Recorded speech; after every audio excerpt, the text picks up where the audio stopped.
자, 오늘 내 마음에 임한 예수님의 보혈의 능력 같이 한번 선포하겠습니다. 시작. 내 마음에 임한 예수님의 보혈의 능력. 아멘. 자, 신명기 9장 12절 말씀 한번 찾아볼까요? 신명기 9장 12절 말씀입니다. 예, 신명기 9장 12절 말씀 함께 말씀을 봉독하겠습니다. 시작. 내게 이르시되 일어나 여기서 속히 내려가라. 내가 애굽에서 인도하여 낸 내 백성이 스스로 부패하여 내가 그들에게 명령한 도를 속히 떠나 자기를 위하여 우상을 부어 만들었느니라. 아멘. 자, 하나님께서 모세가 십계명을 받기 위해서 시내산에 올라가 있는 사이에 밑에서는 무슨 일이 일어났습니다. 그러니까 하나님께서 뭐라 그러세요? 모세에게 일어나서 속히 내려가라. 여기서 속히 백성이 있는 곳으로 내려가라. 그러면서 말씀하시기를 내가 애굽에서 인도하여낸 너 백성이 스스로 부패하여 어떻게 했다고요? 스스로 부패하여 내가 그들에게 명령한 도를 속히 떠나 자기를 위하여 우상을 부어 만들었느니라 라고 하나님께서 말씀하십니다. 자, 하나님께서 애굽에서 이들을 온갖 기적을 일으키시면서 이들을 이끌어내셨습니다. 그죠? 그런데 이 백성들이 어떻게 해요? 백성들의 마음이 어떻게 됐다고요? 스스로 부패했대요. 자기 스스로 부패해지고 있는 거예요. 부패해지고. 그러면서 스스로 부패하여 이 마음이 스스로 부패해지니까 어떤 일이 일어나요? 내가 그들에게 명령한 도를 속히 떠나. 뭐예요? 하나님의 말씀에서 떠나버린 거예요. 하나님의 말씀을 이제 안 듣기 시작하는 거예요. 그러므로 말미암아 하나님 말씀을 떠나니까 어디로 가요? 결국은 죄로 넘어가고 우상을 만들었다고 말씀을 하십니다. 사람의 마음의 부패는 결국 하나님을 떠나서 우상을 새기고 죄를 향해서 달려가는 그런 역할들을 하게 된다는 거예요. 신명기 32장 5절에 보면 이렇게 말씀하십니다. 신명기 32장 5절에 그들이 여호와를 향하여 악을 행하니 하나님의 자녀가 아니요 흠이 있고 삐뚤어진 세대로다. 하나님께서 말씀하시기를 그들이 여호와를 향하여 악을 행하니까 하나님의 자녀가 아니라고 선포하십니다. 여호와를 향하여서 악을 행하니 하나님의 자녀가 아닐 뿐만 아니라 그들에겐 이미 그들을 정결하게 하나님께서 구별해서 불러주셨는데 흠이 있어요. 그러니까 하나님 앞에 올려드릴 수 있을까요? 없어요. 흠이 있으니 하나님 앞에 올려드릴 수가 없고 올바른 길로 가야 되는데 삐뚤어진 길로 가는 그러한 세대라고 하나님께서 이스라엘 백성들을 향해서 말씀하십니다. 마음이 부패해져서 하나님을 떠나 우상을 섬기는 백성들은 더 이상 하나님의 백성이 될 수가 없어요. 그리고 흠이 있어서 하나님께 올려드릴 수도 없고 삐뚤어짐으로 말미암아 결국 하나님께로 가는 길을 찾지 못하고 방황하는 그들의 삶이 될 수밖에 없었습니다. 마음이 부패하면 하나님을 떠나고 사람들의 마음은 점점 완악해진다고 말씀하십니다. 하나님께서는 이 완악한 마음을 가진 사람들이 돌이키지 않으면 아들일지라도 돌을 쳐서 죽이라고 말씀하십니다. 우리 신명기 21장 18절 말씀 한번 볼까요? 신명기 21장 18절. 자, 시작. 사람에게 완악하고 패역한 아들이 있어 그의 아버지의 말이나 그 어머니의 말을 순종하지 아니하고 부모가 징계하여도 순종하지 아니하거든. 자, 사람에게 완악하고 패역한 아들이 있습니다. 이 완악하고 패역한 아들이 있는데 그 아버지의 말이나 그 어머니의 말을 순종하지 아니하고 부모가 돌이키도록 계속해서 하고 하나님의 말씀과 훈계로 양육하고 징계를 하여도 순종하지 아니하거든. 그 다음에 어떻게 하냐면 20절 말씀 한번 읽겠습니다. 시작. 그 성읍 장로들에게 말하기를 우리의 이 자식은 완악하고 패역하여 우리의 말을 듣지 아니하고 방탕하며 술에 잠긴 자라 하면, 자, 부모의 말씀을 더 이상 듣지 않고 하나님의 말씀으로부터 떠나서 돌이키지 아니하면 부모들은 어떻게 하라고요? 그 자녀를 장로들에게 말을 합니다. 우리 자식은 완악하고 패역해서 우리 말을 더 이상 듣지 않습니다. 그리고 방탕해서 술에 잠긴 그러한 상태에 있습니다. 라고 장로들에게 얘기를 하랍니다. 중보 기도를 해달라고 부탁을 하는 거죠. 그죠? 그런데 21절 말씀 우리 한번 같이 읽겠습니다. 시작. 그 성읍의 모든 사람들이 그를 돌로 쳐 죽일지니 이같이 내가 너희 중에서 악을 제하라. 그리하면 온 이스라엘이 듣고 두려워하리라. 아멘. 장로들에게 말했는데도 불구하고 어떻게 해요? 이 자녀가 돌이키지 아니하면 어떻게 해요? 그 성읍의 모든 사람들이 어떻게 하라고요? 그를 돌로 쳐 죽이라고 얘기합니다. 너무나 무서운 말 아닙니까? 자, 근데 왜 돌로 쳐 죽이냐 하면 이같이 내가 너희 중에서 악을 제하라. 이 자녀 하나는 이 가정에 누룩이 되어서 어떻게 해요? 그 가정을 다 오염시킵니다. 그럼 결국 어떻게 돼요? 이 가정 하나가 오염이 되면 이 누룩이 어떻게 돼요? 계속해서 번져나갑니다. 그래서 그 백성들 전체가 이 누룩에 오염이 돼서 다 죽게 되는 결과뿐이 안 통하는 거예요.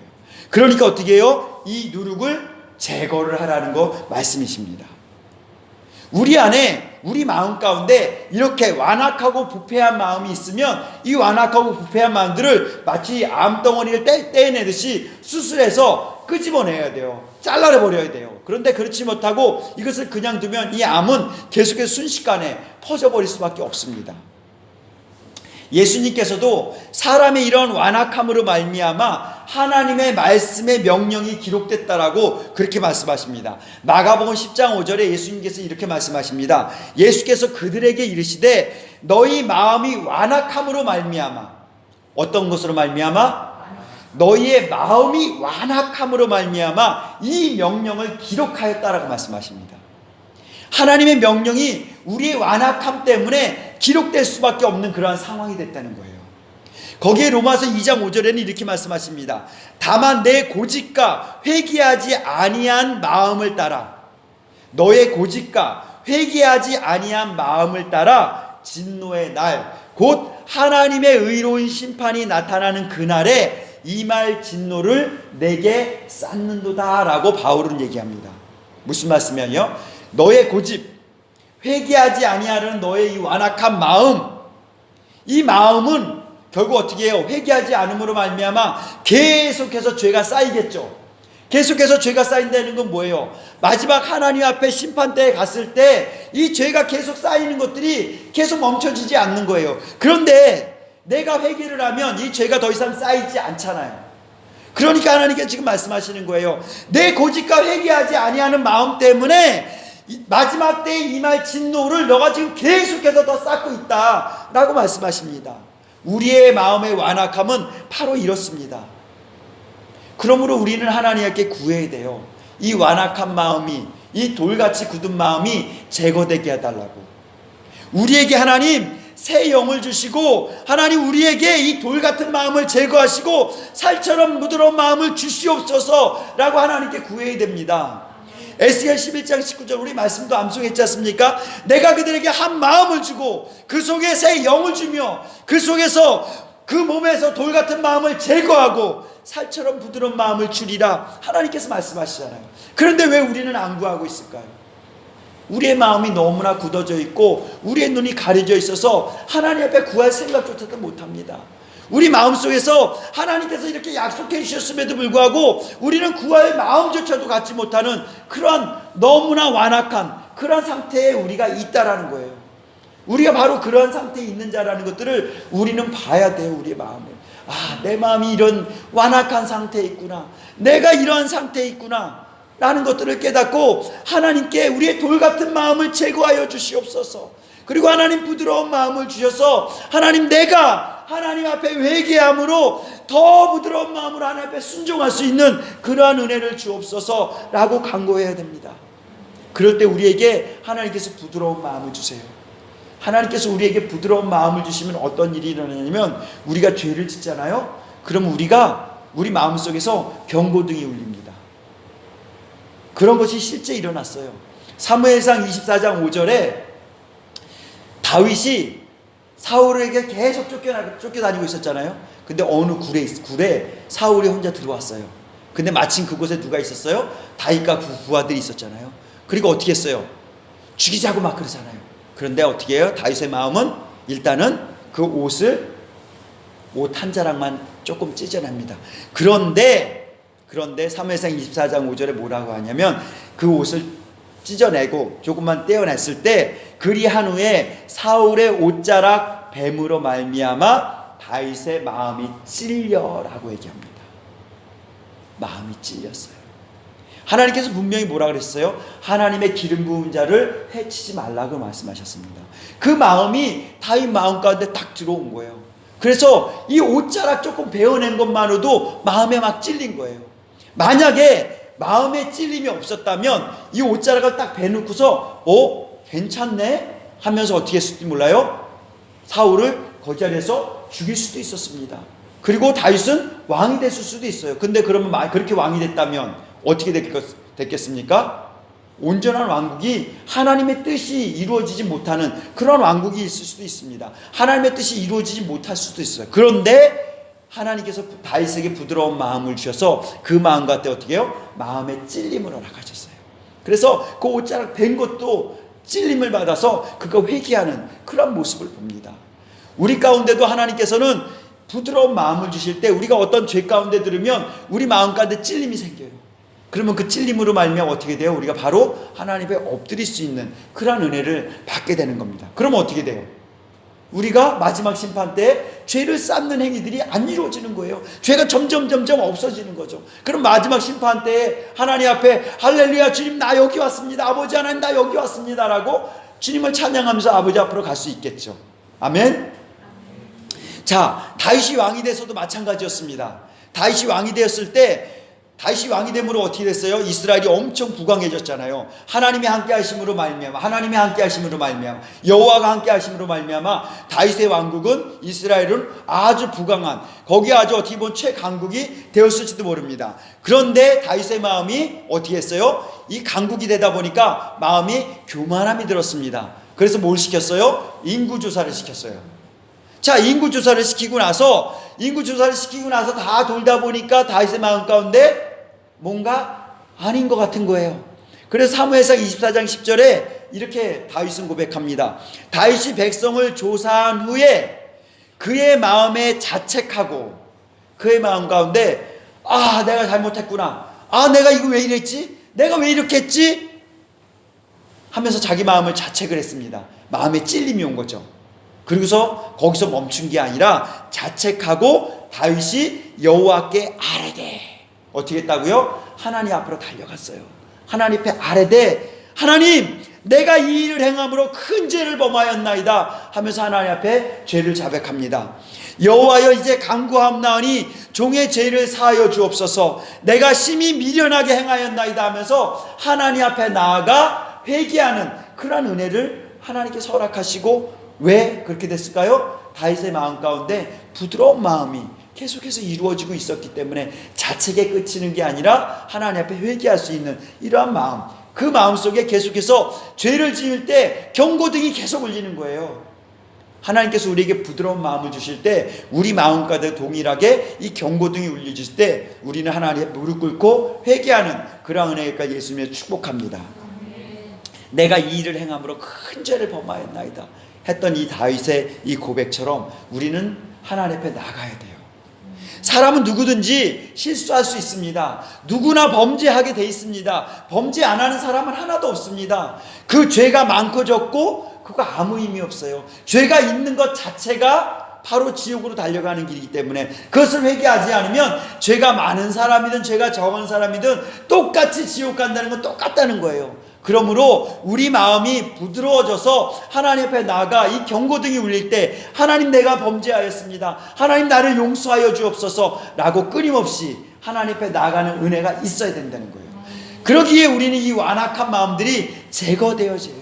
이 돌처럼 굳은 마음이 단단한 마음들이 제거되고 이 타락한 마음들이 제거되어져서 하나님의 긍휼을 말미암아 아주 부드러운 새 마음이 되어지기를 예수님이 축복합니다. 그러므로 하나님 말씀에 순종하고 지혜로운 마음으로 하나님께 나아가는 그러한 우리 마음이 되어야 됩니다. 시편 90편 12절에 이렇게 고백합니다. 우리에게 우리 날 계수함을 가르치사 지혜로운 마음을 얻게 하소서. 시편 90편은 누구의 고백이라고 그랬죠 지난번에? 그렇죠, 모세. 역시 모세의 고백이라고 했죠. 이 모세가 뭐래요? 우리에게 우리 날 계수함을 가르치사. 우리의 나를 계수한다는 건 뭐예요? 우리가 살아온 시간들을 돌아보는 것뿐만 아니라 이제 우리가 끝나는 시간들이 언제쯤인지를 우리 안에서 계수할 수 있게 해달라는 거예요. 그럼 뭐예요? 끝나는 시간들이 계수가 되면 나 이때 돌아갈 때가 됐구나. 그럼 어떻게 해야 돼요? 이제 정리를 해야 되잖아요. 이 정리한다는 건 뭐예요? 내가 사람들하고도 잘못된 거 있으면 정리하지만 하나님 앞에 가기 전에 내가 정리함으로, 내가 회개함으로 하나님 앞에 나갈 수 있게 해달라는 거예요. 그래서 우리 나의 계수함을 가르치사 지혜로운 마음을 얻게 해달라는 거예요. 지혜로운 마음. 이 지혜로운 마음으로 내가 매일매일 살아가면서 나의 삶의 나를 계수하고 사람과의 관계, 하나님과의 관계성 속에서 죄를 지은 것이 있다면 하나님 회개할 수 있는 이 지혜로운 마음을 우리에게 허락하여 주옵소서라고 모세는 하나님 앞에 간구하고 있는 겁니다. 시편 51편 12절에 이렇게 고백합니다. 주의 구원의 즐거움을 내 위에 회복시켜 주시고 주의 구원의 즐거움을 내게 회복시켜 주시고. 아멘. 우리 마음 가운데 회복시키게 될 게 뭐예요? 주의 구원. 우리 주님께서 나를 구원해 주셨다는 이 놀라운 기쁨과 이 감격, 이 즐거움이 내 안에서 회복되어야 됩니다. 우리는 예수님께서 나를 구원해 주셨다는 그 구원의 기쁨이 회복되어 있습니까? 그 구원의 기쁨 하나만 회복되어 있어도 우리는 이렇게 살지 못해요. 이렇게 살 수가 없어. 항상 기뻐. 안 그렇겠습니까? 나는 조금 있으면 천국 가는데, 저 천국에 대한 소망이 있는데, 예수님께서 나랑 함께 계시는데, 이 기쁨들이 우리 안에 완전히 샘솟이 펑펑펑펑 올라올 거예요. 그러면 우리는 이 즐거움으로 정말 맨날 날아갈 듯이 살아갈 것입니다. 해 같은 얼굴이 될 거예요. 해 같은 얼굴들이. 한번 돌아보십시오. 해 같은 얼굴들이 되어 있습니까? 부끄러워요? 자, 우리의 모든 얼굴들은 정말 해 같은 얼굴이 되어지길 예수님을 축복합니다. 주의 구원으로, 예수 그리스도의 우리 구원의 놀라운 구원의 은혜가 회복되어져서, 그래서 예수 그리스도로 말미암는 우리 구원이 회복이 되어지면 어떤 일이 벌어지냐면 자원하는 심령. 내가 자원해서 모든 일을 해요.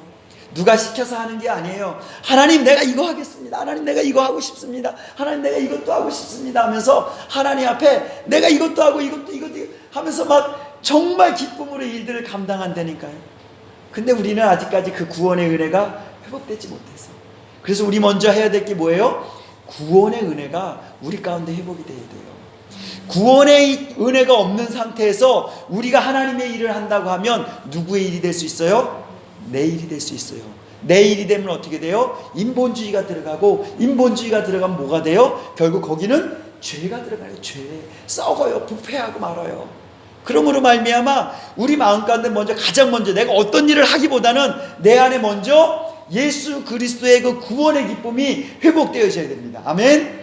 그 놀라운 은혜가 이 시간에 여기 있는 모든 분들 가운데, 그리고 우리 가정과 우리 자녀들 가운데 그대로 이루어지길 예수님을 축복합니다. 아멘. 자, 여러분, 우리의 마음이 얼마나 타락한지 알아야 됩니다. 그래야지 나의 타락한 마음 가운데 하나님께서 이 타락한, 이 정말 죽어도 정말 저 아래, 저 지옥의 저 끝방에 갇혀야 될 것 같은 이 나를 이렇게 건져주셨다는 이 기쁨이 내 안에서 온전히 회복될 수 있는 거예요.